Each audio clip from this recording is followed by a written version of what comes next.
तो hello everyone, welcome to Ignite Classes. मैं हूं प्रेम गुप्ता।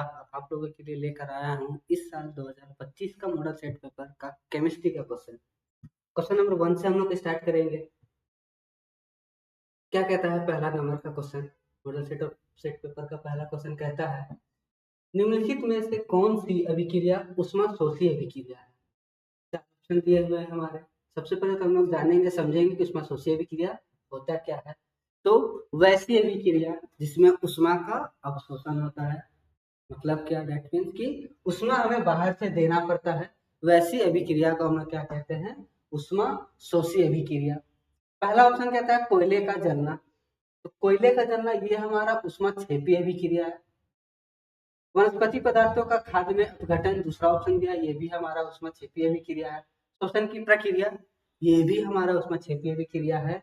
पर ऑप्शन नंबर डी जो दिया है, कैल्शियम कार्बोनेट का अपघटन करके त्वरित चूना और कार्बन डाइऑक्साइड बनाना, ये हमारा ऑप्शन हो जाएगा डी। डी हमारा क्या हो जाएगा इसका आंसर?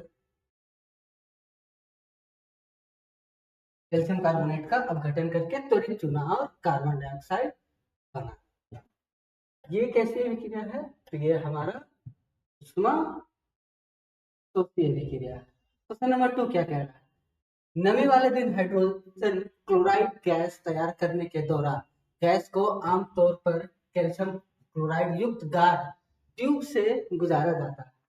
गाढ़ ट्यूब में लिए गए कैल्शियम क्लोराइड की भूमिका है। क्वेश्चन कह रहा है कि नमी वाले दिनों में हम हाइड्रोजन क्लोराइड गैस को जब तैयार किया जाता है तो उस टाइम गाढ़ ट्यूब से गुजारा गया हमारा कैल्शियम क्लोराइड को, उसकी क्या भूमिका होती है, कैल्शियम क्लोराइड की क्या भूमिका होती है? इसका आंसर हो जाएगा हमारा ऑप्शन नंबर सी, गैस से नमी को अवशोषित। इसमें हमारा क्या हो जाएगा? गैस से नमी को अवशोषित करना, कैल्शियम क्लोराइड का ये भूमिका है। क्वेश्चन नंबर 3 की तरफ हम लोग बढ़ेंगे। क्या कहता है क्वेश्चन नंबर 3? कहता है निम्नलिखित में से कौन सा समजातीय श्रेणी में नहीं देखा जाता? ये चार ऑप्शन में से हम लोग जानेंगे कि समजातीय श्रेणी में कौन सा नहीं देखा जाता है। सबसे पहले हम लोग जानेंगे समजातीय श्रेणी कहते किसको है। क्या है समजातीय श्रेणी? ऐसा श्रेणी जिसमें CH2 का अंतर होता है, कार्बन और हाइड्रोजन के बीच में कार्बन का एक अंतर, कार्बन का हमारा एक अंतर है और हाइड्रोजन का हमारा दो अंतर होता है। ऐसे श्रेणी को हम लोग कहते हैं समजातीय श्रेणी। ये चार ऑप्शन कहता है कि रासायनिक गुणों में परिवर्तन। क्या समजातीय श्रेणी में रासायनिक गुणों का परिवर्तन होता है? CH2 और 14U आणविक द्रव्यमान में अंतर होता है, भौतिक गुणों में क्रमिकता होता है, या फिर समान कार्यात्मक समूह होता है। इसका ऑप्शन हो जाएगा हमारा ए नंबर, रासायनिक गुणों में परिवर्तन नहीं देखा जाता है समजातीय श्रेणी में। क्वेश्चन नंबर 3 आगे बढ़ते हैं। क्वेश्चन नंबर 3 क्या कहता है? निम्नलिखित में से कौन सी द्विविस्थापन अभिक्रिया है? इस चैप्टर का हम लोग 10 या फिर 8 इस चैप्टर में हम लोग पढ़े होंगे।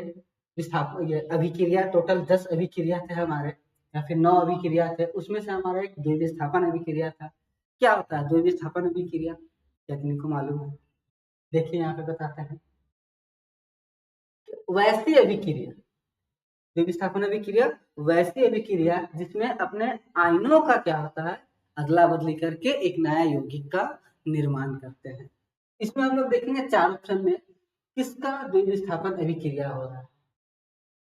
यहाँ से जाएंगे तो ध्यान से अगर हम लोग देखें तो ऑप्शन नंबर 2 जो है, ऑप्शन नंबर 2 हमारा क्या है? द्विविस्थापन अभिक्रिया है। इसमें अगर देखें तो कैसे पता चलेगा कि हमारा द्विविस्थापन अभिक्रिया यही हो रहा है? क्या क्या हम लोग कैसे जानेंगे? देखिए ध्यान से। इसमें SO4 ये के साथ मिल रहा है और Cl2 Na के साथ मिल रहा है। इसमें क्या हो रहा है? दोनों अपने आयनों का क्या कर रहे हैं? अदला बदली कर रहे हैं। वैसे भी क्रिया को हम लोग क्या कहते हैं? द्वि विस्थापन अभिक्रिया, इसके ऑप्शन हो जाएंगे सेकेंड 2 नंबर। आगे क्वेश्चन नंबर 5 देखते हैं। क्वेश्चन नंबर 5 कहता है कि जल का विद्युत अपघटन एक अपघटन अभिक्रिया है। जल के विद्युत अपघटन के दौरान मुक्त होने वाली हाइड्रोजन और ऑक्सीजन गैसों का मोल अनुपात है। क्वेश्चन कह रहा है कि जब जल को विद्युत अपघटन कराया जाता है, डेट मीन्स जल में बिजली दौड़ाया जाता है, उस वक्त हमारा हाइड्रोजन और ऑक्सीजन का गैस निकलता है। इसमें हमें बताना है कि हाइड्रोजन का कितना अनुपात में और ऑक्सीजन का कितना अनुपात के मोल पे हमारा गैस निकलता है। इसका ऑप्शन हो जाएगा हमारा सेकेंड। इसका ऑप्शन हो जाएगा हमारा सेकेंड। हाइड्रोजन का 2 मोल, हाइड्रोजन का हमारा 2 मोल और ऑक्सीजन का हमारा 1 मोल अनुपात होता है। सही ऑप्शन हो जाएंगे इसका बी नंबर। नेक्स्ट आगे हम लोग बढ़ेंगे क्वेश्चन नंबर 6। क्वेश्चन नंबर 6 कह रहा है एक व्यक्ति लाल लिटमस घोल को नीला कर देता है। निम्नलिखित में से किस घोल को अधिक मात्रा में मिलाने से या परिवर्तन उलट जाए। क्वेश्चन क्या है, क्वेश्चन कहता है कि एक हमारा घोल है, कैसा घोल है, जल का घोल, जलीय घोल है। कैसा, लाल लिटमस घोल को नीला कर देता है। जो जलीय घोल है वो लाल लिटमस पेपर को क्या कर रहा है, नीला कर दे रहा है। लेकिन इसी घोल में हम लोग क्या मिलाएंगे, ये 4 ऑप्शन दिया हुआ है। इस 4 ऑप्शन में से हम लोग क्या ऐसा मिलाएंगे कि ये रिएक्शन उल्टा हो जाए। इसके आंसर हो जाएंगे सी नंबर, अमोनियम हाइड्रोक्साइड। जैसे ही इस घोल में, लाल लिटमस पेपर का जलीय घोल में जैसे ही हम लोग अमोनियम हाइड्रोक्साइड घोल को मिलाया जाएगा, इसका पूरा का पूरा मात्रा क्या हो जाएगा, मिलाने पे उलट जाएगा। तो इसके ऑप्शन हो जाएंगे सी। नेक्स्ट बढ़ते हैं हम लोग क्वेश्चन नंबर 7 की ओर। 7 कहता है बेकिंग पाउडर का एक घटक सोडियम हाइड्रोजन कार्बोनेट है, दूसरा घटक है बेकिंग सोडा का। एक कह रहा है क्या, सोडियम हाइड्रोजन कार्बोनेट एक घटक है। इस चैप्टर में पढ़ेंगे चैप्टर 2 क्षार लवण। ये कहता है बेकिंग सोडा का फॉर्मूला हम लोग जानेंगे। सबसे पहले तो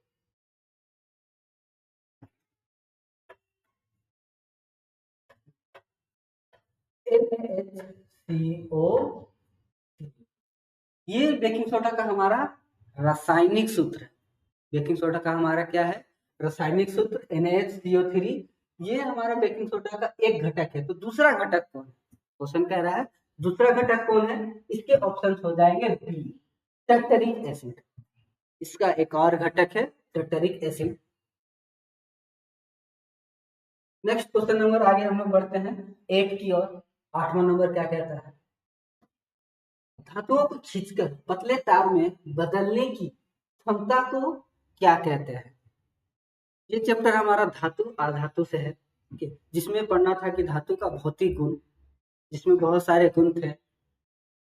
का गुण था, आघातवर्धकता का गुण था, ध्वनियम का गुण था, चालकता का गुण था।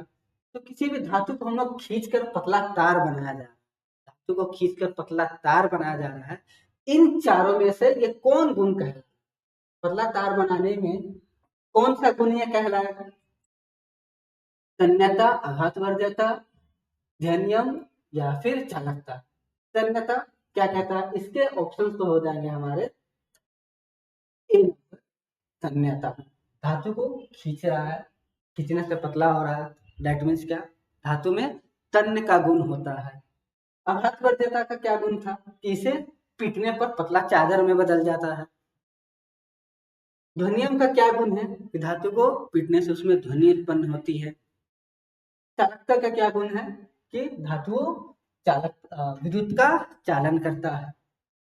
तो इसके ऑप्शंस हो जाएंगे, धातु को खींचकर पतले तार में बदलने की क्षमता क्या कहला रही है? तो ये कौन सी क्षमता है? तन्यता का गुण है। नेक्स्ट क्वेश्चन नंबर, आगे बढ़ते हैं, क्वेश्चन नंबर 9। क्या कहता है क्वेश्चन नंबर 9? निम्नलिखित में से कौन आयनिक यौगिक नहीं? यहाँ पे हमारे 4 ऑप्शन दिए हुए हैं। 4 ऑप्शन में से बताना है कि इसमें से कौन सा यौगिक, चारों में से कौन सा यौगिक आयनिक यौगिक नहीं है। सबसे पहले हम लोग जानेंगे कि आखिर ये आयनिक यौगिक कहते किसको, क्या है?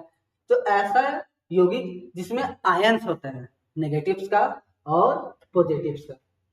किसी यौगिक में अगर पॉजिटिव का साइन है या फिर किसी यौगिक में नेगेटिव साइन है, उसे हम लोग क्या कहेंगे? आयनिक यौगिक। इन चारों में से अगर देखें तो किस किस में हमारा आयनिक यौगिक होता है? तो फर्स्ट नंबर में आयनिक यौगिक होता है।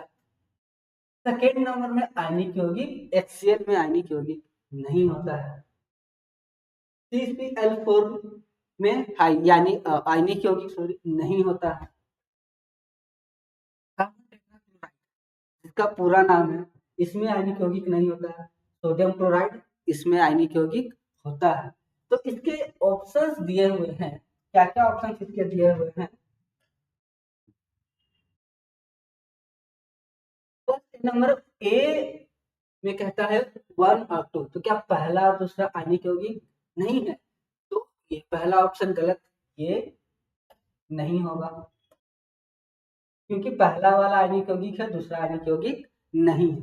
सेकेंड ऑप्शन अगर देखते हैं तो सेकेंड और थर्ड, दूसरा वाला आयनिक यौगिक हमारा नहीं है और तीसरा वाला भी आयनिक यौगिक नहीं है। मतलब ये ऑप्शन क्या कर रहा है? सही हो रहा है। तो इसके ऑप्शन क्या हो जाएंगे? B number. बी नंबर इसका क्या हो जाएगा? ऑप्शन हो जाएगा। नेक्स्ट आगे बढ़ते हैं हम लोग क्वेश्चन नंबर 10 की ओर। 10 कहता है निम्नलिखित में से किस यौगिक में OH कार्यात्मक समूह है? OH मीन्स क्या? ये 4 ऑप्शन दिए हैं, 4 ऑप्शन में हमें बताना है कि ये चारों में से अल्कोहल का कार्यात्मक किसमें है? 4 ऑप्शंस में थे अल्कोहल, कैसे हम बता पाएंगे कि किसमें अल्कोहल है? ब्यूटेनोन, सबसे पहले तो हम लोग कार्यात्मक 4 वो हमारा था। सबसे पहला हमारा अल्कोहल, एल्डिहाइड, कार्बोक्सिलिक एसिड और एक कीटोन, 4 हमारे कार्यात्मक समूह थे। उसी में से देखकर हमें बताना है, बैठाना है कि ये चारों में से अल्कोहल किसमें, कौन सा समूह है? पहला अगर हम देखें, पहला फर्स्ट नंबर में हमारा ब्यूटेनोन, पहला ऑप्शन हमारा दिया हुआ ब्यूटेनोन, जो कि ये कीटोन ग्रुप का है। ब्यूटेनोन जो है हमारा कीटोन ग्रुप का है। सेकेंड ब्यूटेनोन, ये हमारा क्या है? OH अल्कोहल का समूह है। ब्यूटेनोइक अम्ल ये हमारा कार्बोक्सिलिक अम्ल का है। ब्यूटेनल हमारा क्या है? एल्डिहाइड। ये चारों में से ऑप्शन हमारा हो जाएगा B number, butane. Next question की ओर बढ़ते हैं, क्वेश्चन नंबर 11। यौगिक CH3, CH2, CHO का नाम है, ये किसी का फॉर्मूला है। ये क्या है? किसी यौगिक का फॉर्मूला है। ये फॉर्मूला देख के हमें बताना है कि ये 4 ऑप्शन में से, 4 यौगिक में से किसका ऑप्शन है। तो ये चारों में से हमारा हो जाएगा CH3, CH2, CHO। सबसे पहले तो हम दे देंगे आंसर, ये हमारा किसका ऑप्शन हो जाएगा? प्रोपेनल। CH3, CH2 किसका ऑप्शन है? प्रोपेनल का। आगे एक क्वेश्चन स्टार्ट होता है बायोलॉजी से। केमिस्ट्री का क्वेश्चन इस सेट में 11 तक ही है। आगे का क्वेश्चन 12 नंबर से बायो स्टार्ट होता है, जो कि सर लेंगे आप लोग का एक और क्लास बायो का, बताएंगे सारे के सारे आंसर